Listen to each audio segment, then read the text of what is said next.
The South Atlantic in April 1982 was a lonely place, vast, cold, and wrapped in silence. From the sky, it looked empty. Just endless gray water meeting an even grayer sky with nothing but seabirds and the occasional wave breaking the monotony. But beneath that calm surface, something was moving. Something powerful, quiet, and completely hidden from view. For weeks, the Argentine Navy had been celebrating. They'd taken control of the Falkland Islands without much resistance, and back in Buenos Aires, people were calling it a national triumph. Their warships patrolled the waters around the islands with confidence, almost arrogance. They believed the British were too far away, too slow to react. After all, the Falklands were 8,000 miles from the UK. What could possibly reach them in time? What they didn't know was that a British submarine, powered by a nuclear reactor and built for stealth, had already crossed half the globe. It moved like a shadow through the deep, its hull slicing through icy currents without a sound. Inside, over 100 men lived in tight, humming corridors, surrounded by dials, switches, and the constant low hum of machinery. There were no windows, no sunlight, just artificial light, recycled air, and the weight of the ocean pressing in from all sides. Life aboard was a mix of routine and tension. The crew ate simple meals, stew, bread, tinned fruit, and slept in narrow bunks stacked like shelves. Every man had a job, and every job mattered. Some listened through headphones, straining to catch the faintest whisper of another ship's propeller. Others monitored depth, speed, or the status of the torpedoes locked in their tubes. The captain walked the control room calmly, but his eyes missed nothing. He knew they were deep in enemy waters now. One mistake, one wrong turn, and they could be spotted or worse, hunted. Above them, the Argentine Navy felt safe. Their cruisers and destroyers moved in broad daylight, their radios chattering with routine messages. They talked about supply runs, patrol shifts, even football scores back home. To them, the sea was theirs. They had no idea that below them, a silent predator was watching, tracking their every move. The submarine wasn't there to start a fight, at least not yet. Its orders were clear: enforce the British government's newly declared total exclusion zone around the Falklands. Any Argentine warship entering that zone was fair game. But so far, the rules of engagement were strict. The captain needed permission from London before taking any action. That meant waiting, watching, and staying hidden. Inside the sub, time felt strange. Without sunrise or sunset, days blurred together. The crew marked time by meals, watch shifts, and the occasional burst of news from the surface. Snippets of radio broadcasts or coded messages from command. They knew the world was watching the Falklands crisis. They knew their families back home were worried. But down here, there was only the mission. One young sailor, not much older than 20, had never been this far from land before. Back home, he'd grown up near the coast, fishing with his father on weekends. Now he was thousands of miles away, deep under an ocean he couldn't even see. He missed the smell of salt air, the sound of gulls, the feel of wind on his face. Down here, everything was metal, oil, and sweat. But he didn't complain. He knew why he was here. He'd signed up to serve, and now his country needed him to be invisible, to be part of something bigger than himself. Meanwhile, on an Argentine destroyer cruising just 50 miles north of the islands, a different kind of confidence filled the air. Officers laughed over coffee, joking about how the British would never dare send ships this far. They're still debating in Parliament, one said, waving a hand dismissively. By the time they decide to act, the war will be over. They truly believed they had the upper hand, but they were wrong. Far below, the submarine's sonar operator heard a new sound, a steady, rhythmic thrum growing louder. He adjusted his headphones, eyes narrowing. "Contact," he said quietly into the intercom. "Bearing 215. Sounds like a cruiser. Big one." The control room tensed. Men exchanged glances but said nothing. Everyone knew what this could mean. The captain stepped closer to the sonar station. "Can you identify it?" he asked, voice low. "Working on it, sir," came the reply. "But it's moving slow. And it's alone." Alone. That made it vulnerable. And vulnerability in wartime was dangerous. For the next several hours, the submarine shadowed the unknown ship, staying deep, staying silent. The crew moved even more quietly than usual, speaking in whispers, stepping softly on the grated floors. Every noise mattered now. A drop tool, a loud cough. Any sound could give them away if they got too close. Back in London, ministers were meeting in emergency sessions. Intelligence reports showed Argentine ships massing near the Falklands. The Prime Minister had made it clear Britain would not back down. But launching a full-scale attack without warning could spark global outrage. So the decision was delicate, measured, debated, weighed against every possible consequence. No one on the submarine knew about those meetings. All they knew was their orders: observe, report, and be ready. As night fell on the surface, the sea grew rougher. Rain began to fall, drumming against the waves. On the Argentine cruiser, sailors buttoned their coats and cursed the weather. None of them looked down. None of them imagined that, just a few hundred feet below their keel, a vessel packed with torpedoes and men was matching their speed, matching their course, and waiting. The warning hadn't been spoken yet, but it was coming, and when it finally echoed across the radio waves, it wouldn't be in calm tones or polite language. It would be a cry of shock, fear, and sudden realization. The battlefield was no longer empty. A human war vessel, real, deadly, and utterly unseen, had already entered the fight, and nothing would ever be the same again. The morning of May 1st started like any other inside the submarine, quiet, controlled, and heavy with routine. But something had changed overnight. The mood was tighter, sharper. The crew could feel it in the air. Even though the air never changed down here, it was stale, metallic, recycled through vents that hummed like a sleeping animal. Yet everyone moved with a little more care, spoke a little more softly. They knew they were close now, too close to turn back. Up in the control room, the captain stood with his arms crossed, staring at the sonar display. The Argentine cruiser they'd been tracking, now identified as the General Belgrano, was still moving slowly, circling just outside the official exclusion zone. But intelligence from London had come through overnight. The ship was armed, dangerous, and part of a larger plan to trap the British task force. The order had been given, not as a shout, not as a dramatic command, but as a short, coded message typed on a machine and read aloud in a calm voice: "Weapon release authorized." Those words hit like a stone dropped into still water. Ripples spread through the crew instantly. No one cheered. No one panicked. But shoulders straightened, eyes focused. Hands that had been resting on railings now gripped them tighter. In the torpedo room, two sailors double-checked the seals on the tubes. Their movements were practiced smooth, like they'd done this 100 times in drills. But this wasn't a drill. This was real. One of them took a slow breath and whispered something under his breath. Not a prayer, maybe just a wish for it to be over quickly. The other didn't respond. He just nodded and gave the final thumbs up to the control room. Back in sonar, the operator kept his headphones pressed tight against his ears. He could hear the Belgrano's engines clearly now, deep rhythmic pulses like a slow heartbeat. He tracked its speed, its direction, even the slight wobble in its propeller that told him it was an older ship. Every detail mattered, because soon those details would decide where the torpedoes would strike. The captain gave the final order in a voice so quiet you'd miss it if you weren't listening.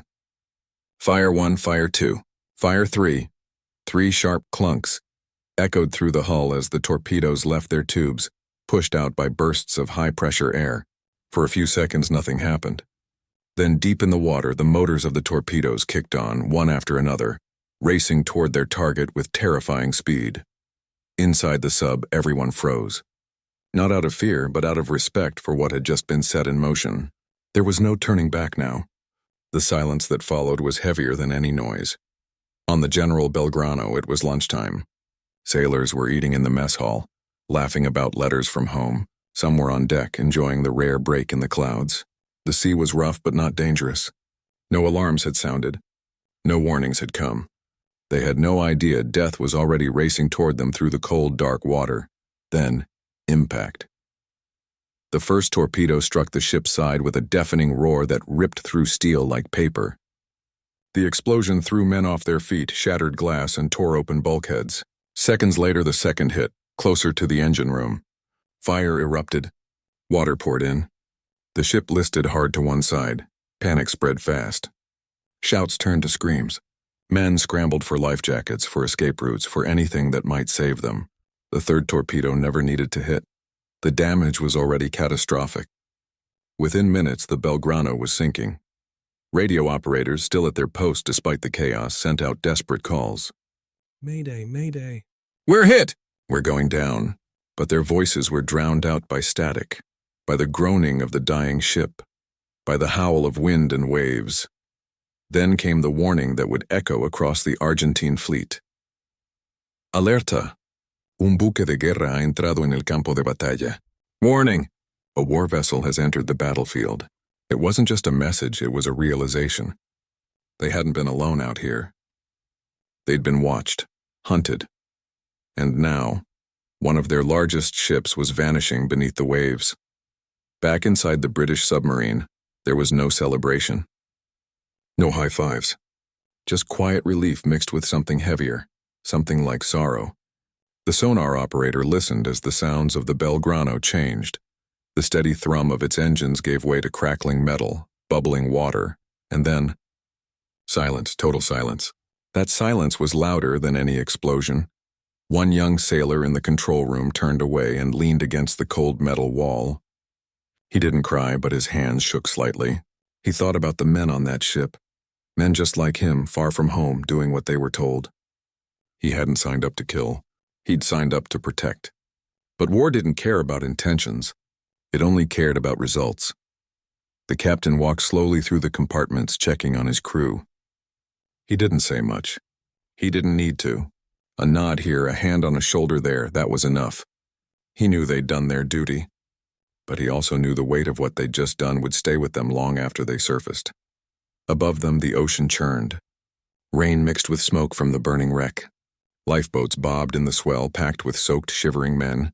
Some clung to rafts. Others were lost before they even hit the water.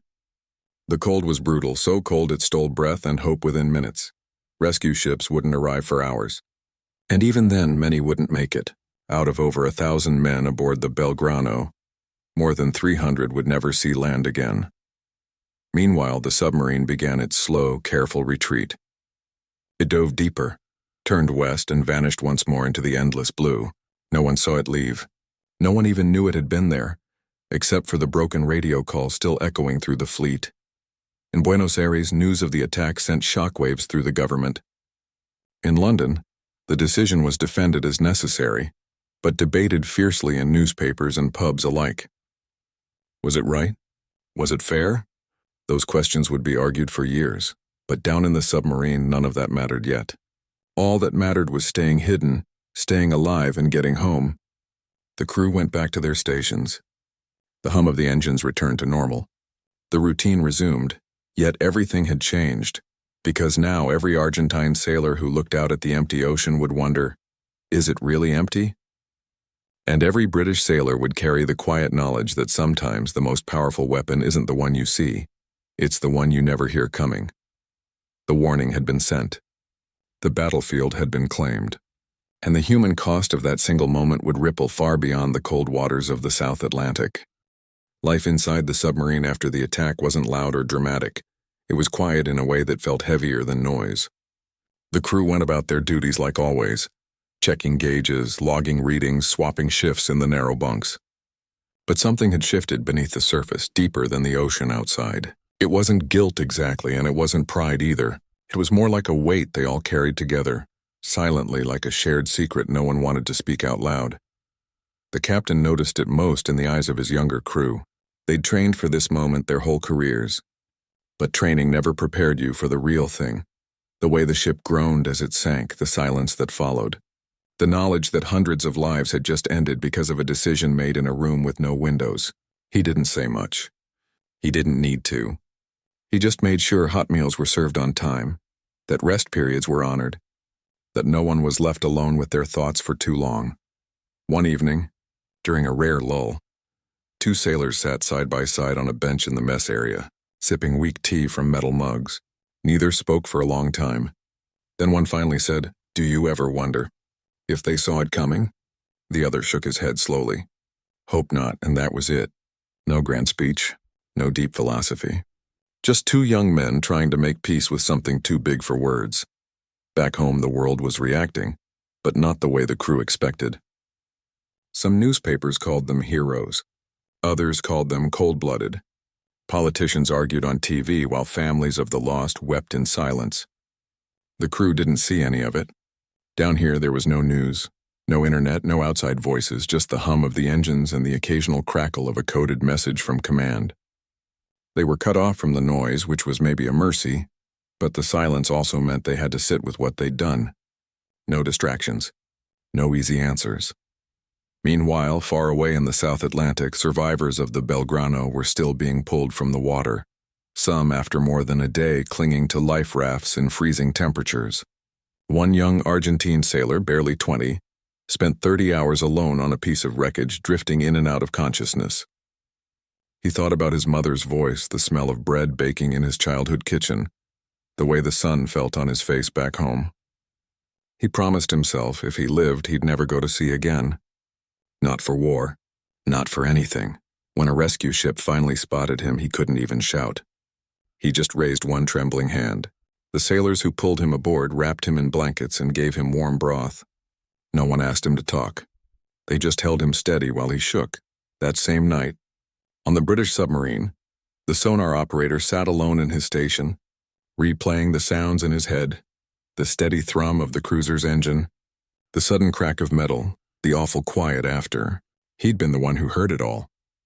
He hadn't fired the torpedoes, but he'd been the ears of the ship. And that made him feel responsible in a way he couldn't explain. He thought about the men on the other side, not as enemies, but as people just like him. Maybe they'd also signed up to serve their country. Maybe they also missed home. Maybe one of them had been listening to music in his bunk when the first torpedo hit. The thought made his stomach twist. War wasn't just about winning or losing. It was about living with what you'd done long after the fighting stopped. Back on the Falklands, British troops were digging in, setting up defenses, preparing for the next phase. But even they felt the ripple. They knew the seas were safe now because of what happened beneath the waves. Some of them talked about it in hushed tones around campfires, how one unseen ship had changed everything.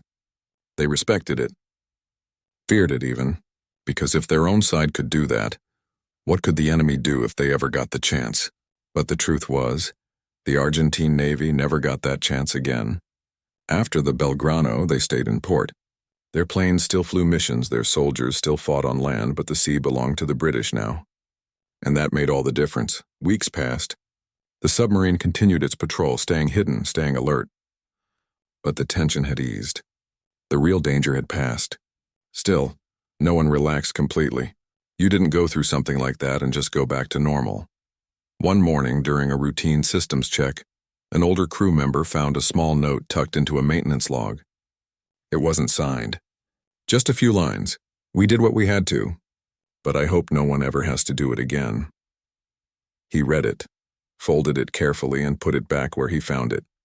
He didn't tell anyone, but he carried those words with him for the rest of the mission. In Argentina, the families of the lost began to gather, not for protests, but for quiet remembrance.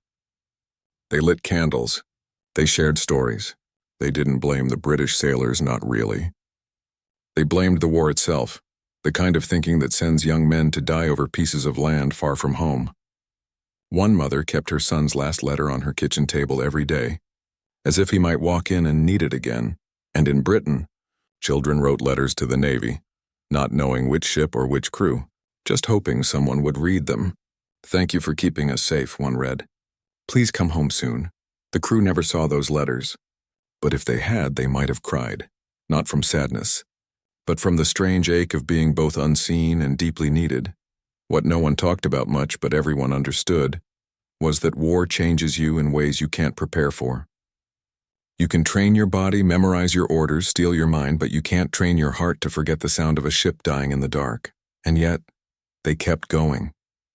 Because that's what people do. They carry the weight. They do their duty. And when it's over, they try to find peace, not in forgetting, but in remembering with honesty. The ocean above them stayed vast and empty. But below, in that steel tube filled with breathing, thinking, feeling human beings, the real battle wasn't against an enemy. It was against the silence that follows a single, world-changing choice. Years passed. The war ended. The Falklands stayed under British control. The world moved on. New headlines, new conflicts, new generations who barely remembered the names of the ships or the dates of the battles. But for those who were there, the memory never faded. It just settled deeper, like sediment on the ocean floor. The submarine that changed everything was eventually taken out of service. After decades of silent patrols, it was decommissioned, its reactor shut down, its hull opened to the air for the first time in years. Most of it was scrapped, but a few pieces were saved. A periscope, a control panel, even the captain's chair, now sitting in a quiet corner of a naval museum. Schoolchildren walk past it on field trips, barely glancing. To them, it's just old metal.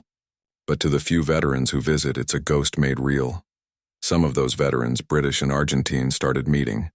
Not as enemies, but as men who'd lived through the same storm. At first, it was awkward. There were silences, careful words, unspoken questions. But over time, something unexpected happened. Understanding. Not agreement, not forgiveness exactly, but a shared recognition that they'd all been caught in something bigger than themselves. At one of these gatherings, held in a small coastal town years after the war, a former Argentine sailor stood up and spoke. He'd been on a support ship the day the Belgrano went down. He didn't see the attack, but he heard the radio calls. He remembered the panic, the disbelief, the way his captain went pale and ordered an immediate retreat. "We thought the sea was ours," he said, voice quiet but steady. "That day, we learned it belonged to no one." A British submariner, older now, with thinning hair and tired eyes, nodded from across the room.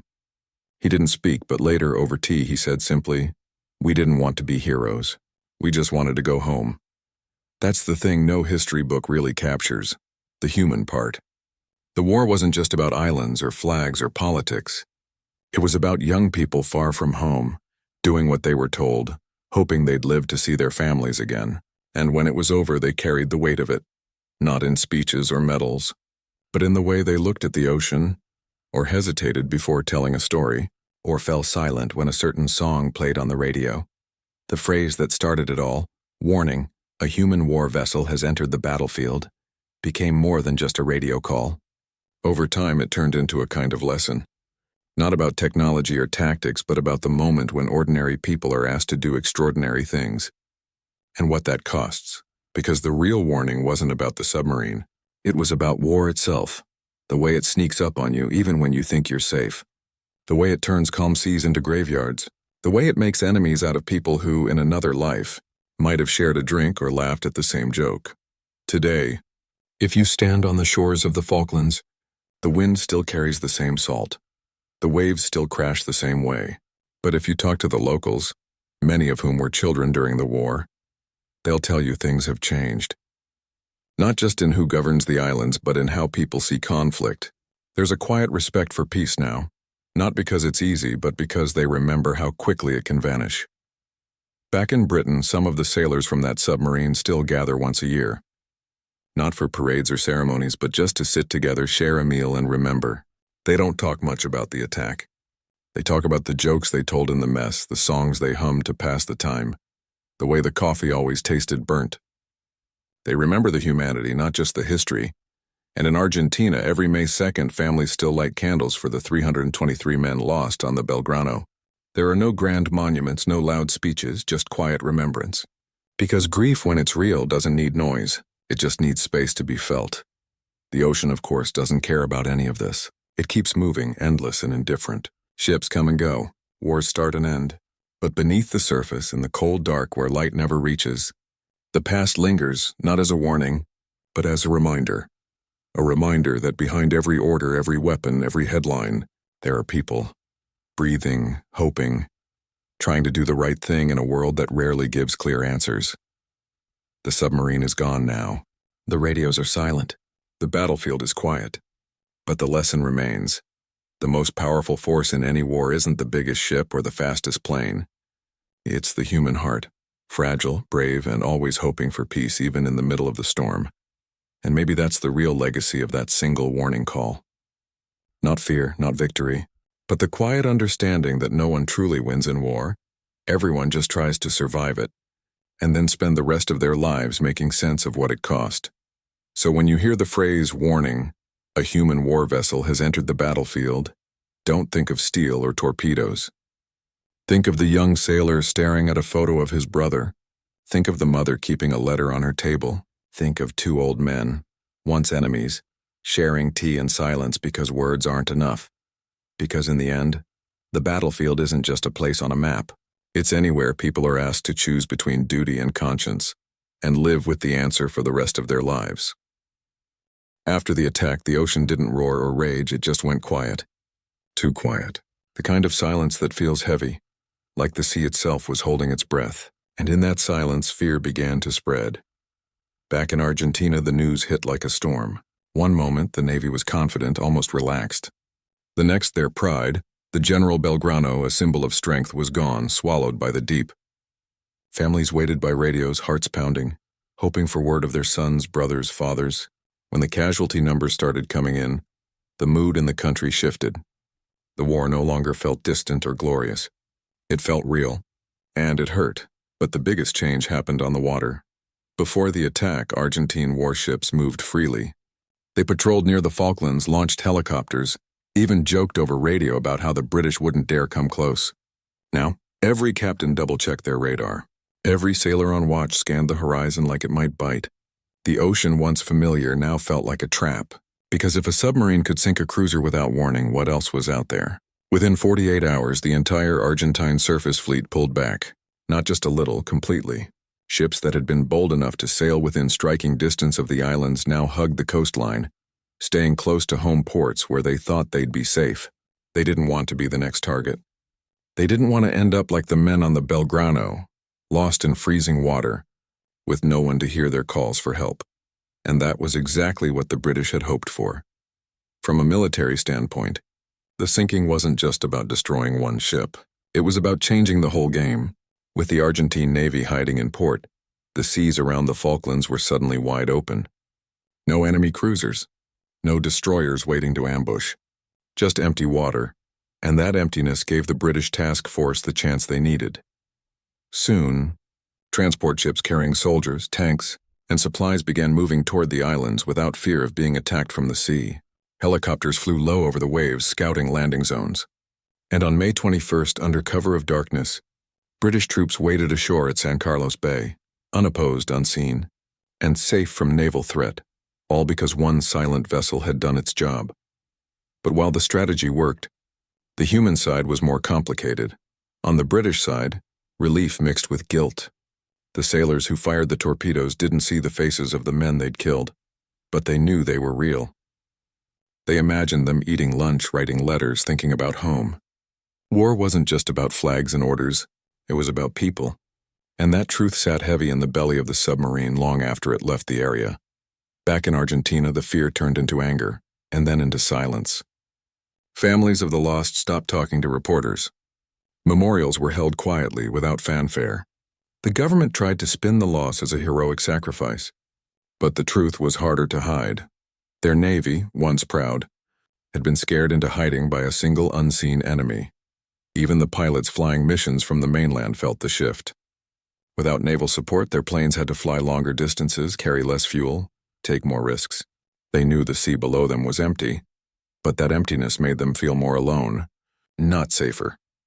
Meanwhile, on the Falkland Islands themselves, the local people watched the British ships arrive with a mix of hope and worry. They'd lived under Argentine control for weeks, unsure of what would happen next. Now, foreign soldiers were landing on their beaches. Would this bring peace or more fighting? They didn't know. But they could feel the tide turning. One old fisherman on the island stood on the shore that morning watching the landing craft come in.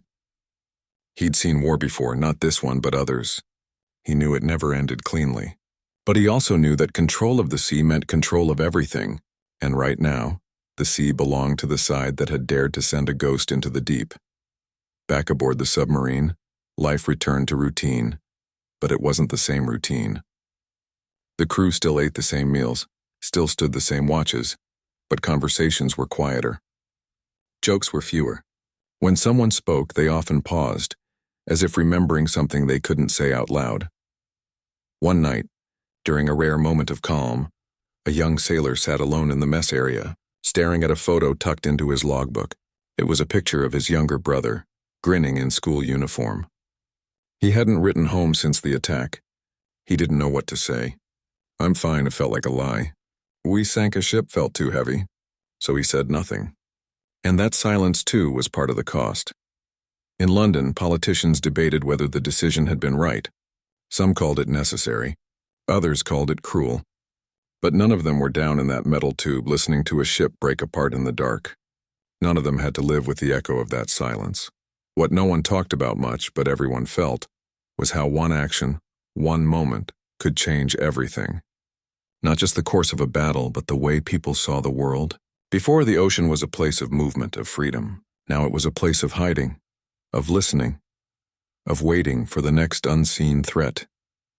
And yet, in that fear, there was also a strange kind of respect. The Argentine sailors, even in their anger, knew they'd been outmaneuvered not by brute force, but by patience, precision, and courage. The British crew, even in their victory, knew they'd crossed a line that could never be uncrossed. War doesn't just change borders, it changes people. By the time the British forces secured their beachhead at San Carlos, the message was clear to everyone. The battlefield wasn't just the land or the sky. It was the deep, dark water too, and in that water a human war vessel had already won the fight without firing a second shot. The warning had been heard. The lesson had been learned. And from that point on, no one sailed those waters without looking over their shoulder, even when there was no one there to see.